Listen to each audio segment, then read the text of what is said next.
আর একক 17/4 আর একক দৈর্ঘ্যের ব্যাসার্ধ বিশিষ্ট একটি নিরেট অর্ধগোলক থেকে সর্ববৃহৎ নিরেট শঙ্কু কেটে নেওয়া যাবে। তার আয়তন option 4πr3, option B 3πr3 ঘন একক, সি πr3/4 ঘন একক, πr3/3 ঘন একক। আর দৈর্ঘ্য আবার বুঝে নাও, আর দৈর্ঘ্যে ব্যাসার্ধ এমসিকিউ, কিন্তু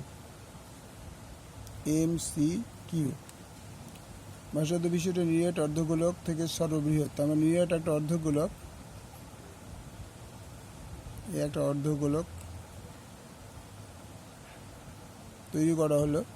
এখান থেকে সর্ববৃহৎ একটা চোঙ কেটে নিতে হবে।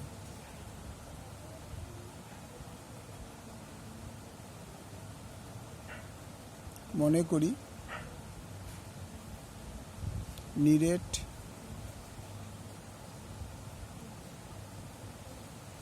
অর্ধগোলকের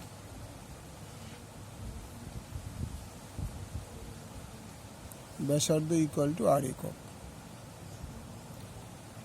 তাহলে এখান থেকে এই অর্ধগোলকটা থেকে একটা নিরেট শঙ্কু তৈরি হতে হবে, এই জিনিসটা একটা তৈরি করতে হবে।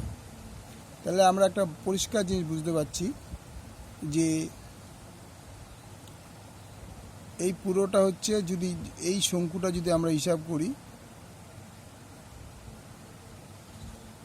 এই শঙ্কুটা তাহলে শঙ্কুটার ভূমির ব্যাস কত হবে? শঙ্কুটার গোলকেরও যা ব্যাসার্ধ, অর্ধগোলকেরও যা ব্যাস, শঙ্কুরও ব্যাস তাই। এখানে লিখতে হবে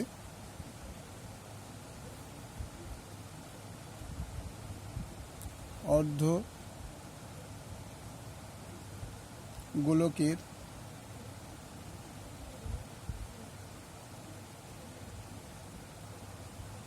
ব্যাসার্ধ ইকুয়াল টু নিরেট শঙ্কুর ব্যাসার্ধ এক হবে।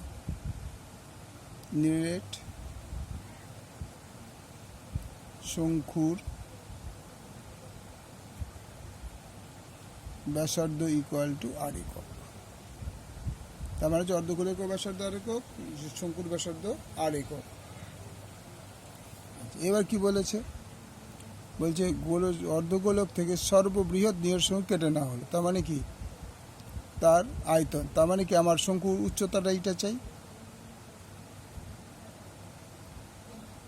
এই পোর্শনটা আমার শঙ্কুর উচ্চতা এইচ। তো ধরি শঙ্কুর উচ্চতা ইকুয়াল টু এইচ একক। এবার খেয়াল করে দেখো, এখান থেকে এই পয়েন্টটা হচ্ছে ব্যাসার্ধ আর, তাহলে এখান থেকে এটাও আর, ওসিটাও R, equal to OC equal to R. তার মানে শঙ্কুর উচ্চতাটা কত হয়ে গেল? R equal to H. ঠিক আছে, H equal to OC equal to R একক। তাহলে এবার আয়তনটা কী করে বার করব? তাহলে অর্ধগোলকের আয়তন হচ্ছে, আগে শঙ্কুর আয়তনটা বার করে নিই, তাহলে বুঝতে পারবো, আনসারটা বেরিয়ে যাবে। সুতরাং শঙ্কুর আয়তন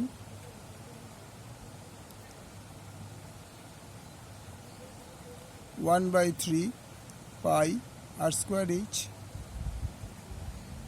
ঘন একক। তাহলে 1/3 পাই আর স্কোয়ার, এইচের বদলে কী পেয়েছিলাম? এইচের বদলে আর ইন্টু আর ঘন একক। তাহলে পাই আর কিউ বাই 3 ঘন একক। এটা হচ্ছে answer. Answer option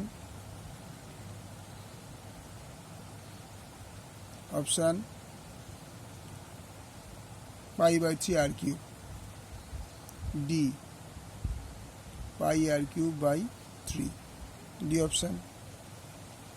okay, thank you.